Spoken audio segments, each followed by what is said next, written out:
What are the truth and myth about caste system and Varna system based on Hindu religious scriptures? Are they the same or are they just a myth? How some religious narcissists deliberately misinterpreted or reinterpreted these religious teachings. How some very well-known figures in the history, in our scriptures, were transformed or transformed themselves from a so-called lower caste to be a Brahmana later in their life. They were born in a so-called lower caste family, but later transformed themselves into a Brahmana. What is the true Varna system based on Hindu religious scriptures? What do we need to know? If you're interested with this topic, stay tuned till the end of the video. Hi, I am Radhika Lakshmanan. I am a karma transformational guide, and I help people to break their negative karmic patterns and heal their emotional wounds, and I teach them advanced meditation as well. Now let's start. There are many myths surrounding the Varna system and caste system in our community. Many narcissistic religious leaders and political leaders deliberately reinterpreted the Varna system due to hidden political social agenda. As a result, many innocent people were abused and oppressed based on this caste system or Varna system. Okay? Hence, many use this Varna system as an excuse to dismiss the entirety of Hindu religious teachings. Okay? They use it as an excuse to dismiss the whole Hindu related teachings. Varna system, Varna system is not based on your birth. It's not based on your birth, but based on your karmic patterns. When I say karmic patterns or karma, that means your subconscious limited beliefs, your tendencies, your likes and dislikes, your personality, your unexpressed desires, your talent, your higher calling, your passion, your beliefs, and your inclination.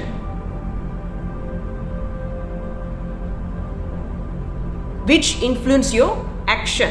Action means here karma.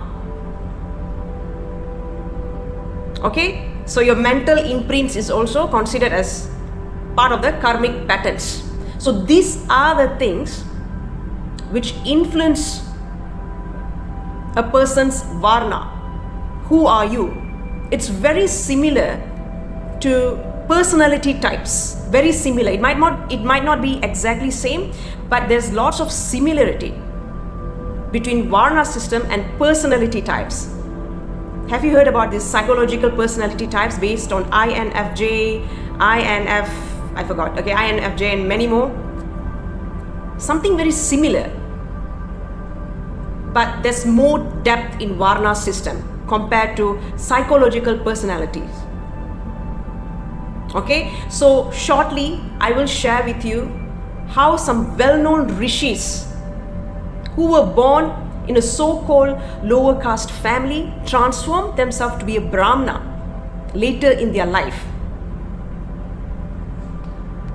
So the Brahmana that was mentioned in the scriptures is not similar to the Brahmin people or the Brahmin caste in our community.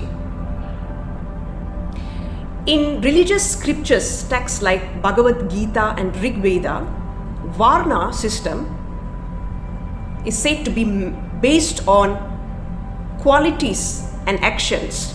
Qualities, the gunas, and actions are the karma. Karma means actions. So your Varna system is decided based on your actions, your guna, your karma, and your qualities, your personalities. So a person is considered Brahmana if he has the qualities of Brahmana, regardless of his family and community. It has nothing to do with his family or his community. So what are the qualities of Brahmana? We will look at it shortly. There are 4 types of Varna system, 4 types of Varnas in a Varna system. Number 1, kshatriya. Kshatriya means those who protects and leads. Those are warriors. Okay, so I will give you example based on modern society, okay, shortly. Now, based on scriptures, kshatriya is someone who protects and leads, who's a warrior, who's action-oriented, who's a rebel. A Vaishya, the second Varna, Vaishya, is someone who does trading and accumulates wealth. Very similar to businessmen or businesswomen. Very business-oriented, money-oriented. And they're very good at that. Very good at trading wealth, money. The third Varna is Shudra, those who supports and serves others. I will explain to you shortly what it is, okay? Support or serves, it can be any qualities or any occupations. The last one is the Brahmana. The last Varna is Brahmana. Those who are devoted to knowledge and truth, a truth seeker. It's much more spiritual oriented. None of these Varnas are superior or inferior to each other. They are just different personalities. They have different karmic patterns, different passion, different inclination, different likes and dislikes. They move differently in the world. So it's nothing to do with your family or with your community. It's not based on your birth.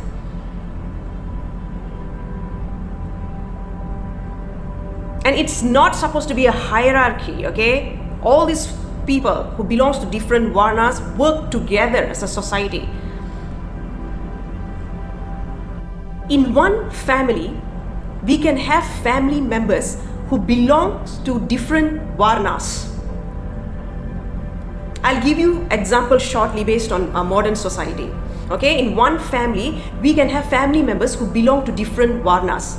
In fact, one person can have a combination of 2 Varnas, more than 1 Varnas. I'll give you an example. For example, in a family, the elder brother could be a big businessman. He produces big wealth through big business. He has huge restaurants, few branches of restaurants, and few properties out there. And he's an active businessman. He's just extremely good at that. He might have few companies. So he is a Vaishya. Vaishya accumulates wealth, is very good at trading. The younger brother could be someone who is very spiritual, very religious, very studious, very intellectual. He loves to read a lot. He loves to accumulate lots of knowledge. He's a very curious person, very knowledgeable person. He's very interested to read many different types of books. And he's very religious. He wants to know the truth. So he is a Brahmana. Next, the third sister. The third sister could be a political activist who fights against injustice, who's very action-oriented, who's a rebel with cause.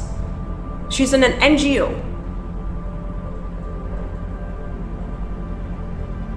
So she is a kshatriya. Kshatriya is someone who protects and leads. She's a leader. She's a leader in a community. She fights against injustice. And the younger sister is not interested with studies. She's more interested with embroidery, creating her own embroidery, her own flower crafts. So she is a Shudra.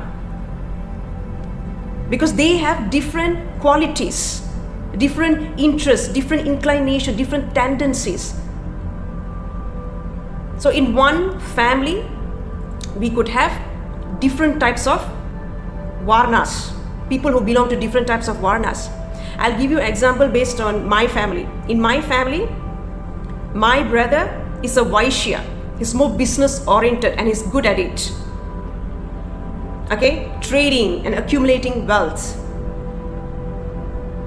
Meanwhile, I belong to the Brahmana and Kshatriya. I have two Varnas, a combination of both.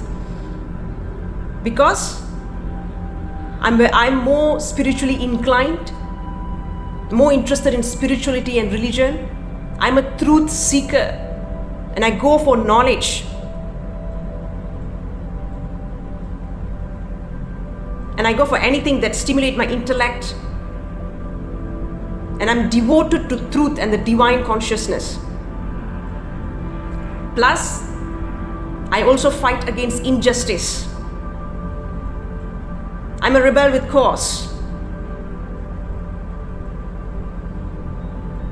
I fight against bullies. So I have this combination of Brahmana and Kshatriya together. Meanwhile, my mother is a Vaishya. She's more business oriented. Do you see the difference between three of us in my family? I will give you examples of excerpts from scriptures and I will explain to you the meaning. Okay, few excerpts from Bhagavad Gita, chapter 4, verse 13. Lord Krishna clearly mentioned that 4 Varnas were created by him according to the divisions of qualities, gunas. Gunas means qualities, your character traits, and actions. Action means karma, karmic patterns, your thoughts, your subconscious beliefs and everything that influences your actions. So here, Lord Krishna clearly says that Varna depends on character traits, gunas, okay, and karma, which means deeds and work, not janma. Janma means birth, so not by birth. Okay.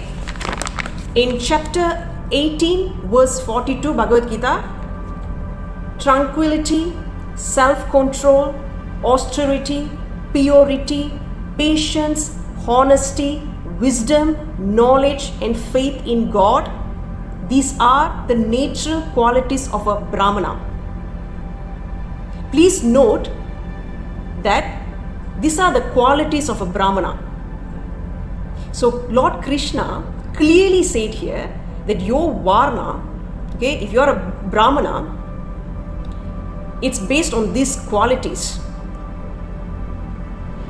These qualities will decide if you are a Brahmana or not. Your qualities will decide you. Your gunas, your karma will decide, not by birth.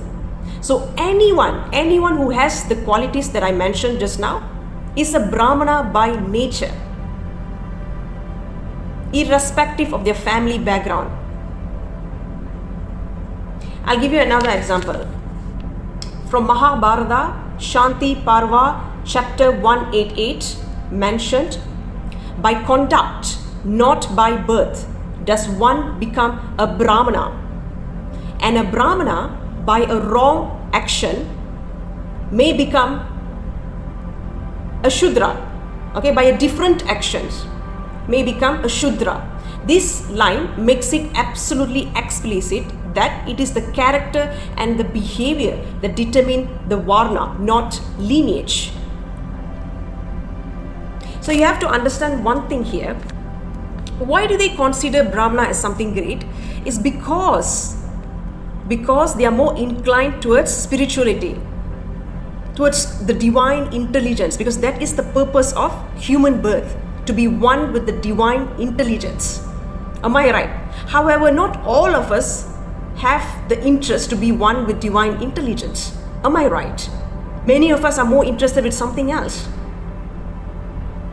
And that's one of the reasons why they consider Brahmana as something pure, why they want everyone else to strive to be a Brahmana. Okay, so you don't do that by resisting your nature. If you have a nature of Vaishya, You break your karmic pattern by accepting your nature, by following your higher calling, your inner calling, by not resisting it. You exhaust your vasana. Your vasana means your inclination, your tendency, your urges, your desires, your passion, okay? Through your natural qualities, natural calling, higher calling, natural passion and joy. So when you exhaust it, when you truly exhaust it, when you live life to the fullest based on your natural qualities without resisting it, you will naturally evolve to be a Brahmana, where you will all of a sudden be interested to be one with the divine intelligence, to seek the truth, and that can happen at any age.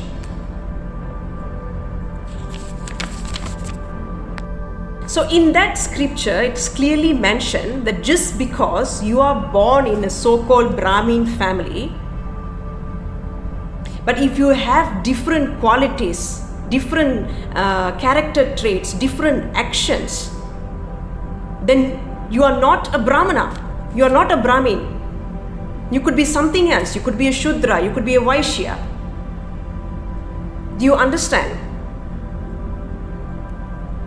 So just because somebody is born in a so-called Brahmin family based on the caste, that doesn't mean that they are a Brahmana, especially if they don't have the qualities of Brahmana. The next one is Vajrasuchi Upanishad. It's a scripture. It says that neither birth nor knowledge of the Vedas nor lineage makes one a Brahmana. Only the realization of Brahman, the supreme truth, makes one a true Brahmana. Okay, so it's clearly said that means a person who understands the supreme truth, the ultimate truth, and lives with purity of mind is the real Brahmana, irrespective of what family they are born. It's clearly mentioned here. So do you see how some religious and political narcissists reinterpreted this beautiful scripture into something else? Basically, the caste system is not based on truth. It's not. Just because your father is a doctor doesn't mean you have to be a doctor as well. You might have a different inclination, am I right? Because the caste system was also based on the profession that they were doing. Profession and so-called birth. One could be a fisherman and his child could be a scientist. That's the proof. Am I right?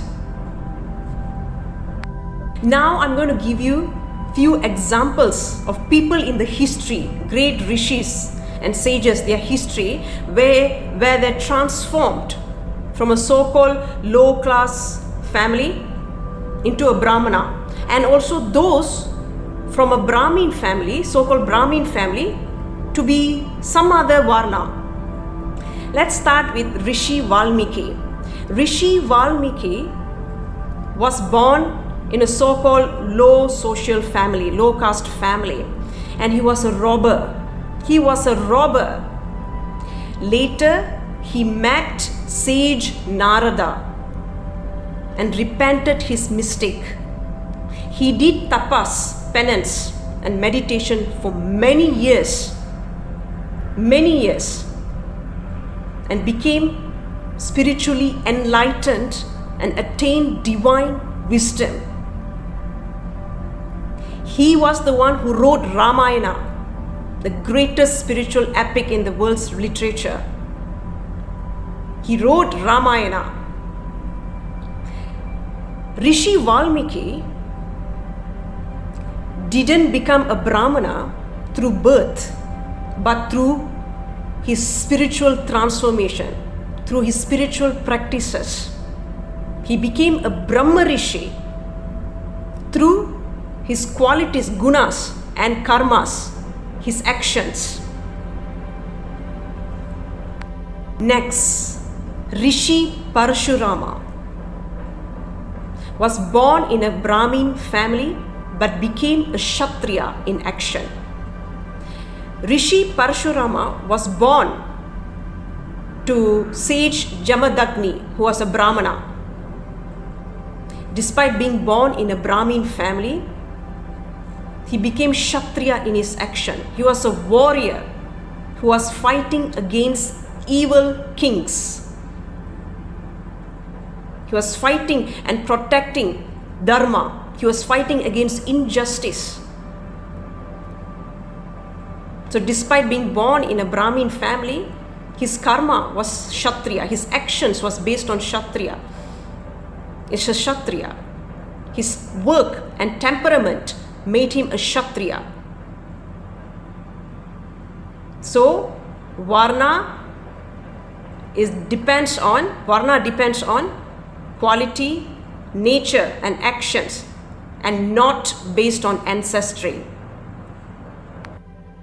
King Vishwamitra, sage Vishwamitra, changed from a kshatriya to Brahmana. Sage Vishwamitra was born as a kshatriya king, but later became a Brahmana through intense penance and meditation for many years. And he became a Brahma Rishi. Brahma Rishi means the highest spiritual sage. He became a Brahma Rishi through his gunas, qualities, spiritual qualities, and through his karmas. Karma means action. What action did he do? He did intense penance and spiritual discipline, and he had this self-realization and inner work. Okay? So he changed his Varna through his qualities and actions, spiritual qualities and intense penance and realization, his karma. Now, I would like to share with you about the great sage Adi Shankaracharya. Okay, Adi Shankaracharya, it was written in the scripture that one day, I think he wanted to take bath, I guess, before he meditate or perform his puja or prayers. But he was stopped by a guy, okay, by a guy who's considered Chandala. Chandala means Shudra, somebody who's untouchable, from a so-called lower caste family. Okay, so Adi Shankaracharya, so based on those days social norms, traditional social norms, Adi Shankaracharya told him to move away. Okay, Adi Shankaracharya told that guy to move away because he's not supposed to touch him, because that guy is considered untouchable in the society due to his so-called caste. Actually, that guy is Lord Shiva. Lord Shiva came through that guy's form and told him, I would like to read you the thing, okay? Lord Shiva told him, if all bodies are made of the same elements and same divine self shines in everyone, whom are you asking to move away? The body or the self, the divine self? Self here means your true self, your higher self, the divine self. Okay, because Adi Shankaracharya asked him to move away. Am I right? I'm not supposed to touch you because I'm going to perform my prayers. Okay, I'm not supposed to touch you. So, I would like to repeat it again. Lord Shiva told him, if all bodies are made of the same elements and same divine self shines in everyone, whom are you asking to move away? This body or the divine self or the true self or the higher self or the divine intelligence? Okay? Realizing this profound truth, Shankara understood that divinity, the divine intelligence, exists equally in every being, irrespective of the so-called caste. Okay? This experience, okay, dissolved his earlier biases. Okay? It helped him to dissolve his earlier biases and led him to teach a more universal, non-dual vision. He thought, Advaita Vedanta, right? Non-duality. Okay? The self or the divine self, the true self, in all is one, and no human is higher or lower by birth. So the scriptures clearly mentioned that through conduct, not by birth, one becomes a Brahmana, which means his qualities are seeking the truth, seeking true knowledge, through self-discipline. Okay, so it's not based on birth. None of these Varnas are superior or inferior to each other. People from all Varnas support and complement each other in this world. Okay, people from each Varnas contribute to the society in their own unique ways. However, we encourage everyone to strive to become Brahmana, because being Brahmana is about becoming one with the divine intelligence, and that is the ultimate purpose of human life. So anyone who takes the right action to seek the truth, seek the divine knowledge, the right knowledge, do their inner work, surrender their ego to the divine intelligence, and break their karmic patterns to be one with the supreme consciousness, can be a Brahmana. Now you don't have to do that by forcing yourself to be a Brahmana. One of the first steps that has been taught to us in scriptures is to follow your natural qualities.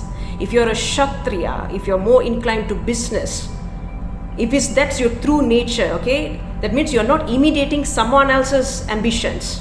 It must be based on your true nature, your true calling and true personalities. Follow that. Okay? Live your life fullest based on your natural qualities. Exhaust and express the desires in based on your natural qualities. Be one with your natural qualities, and then slowly you will strive to become a Brahmana.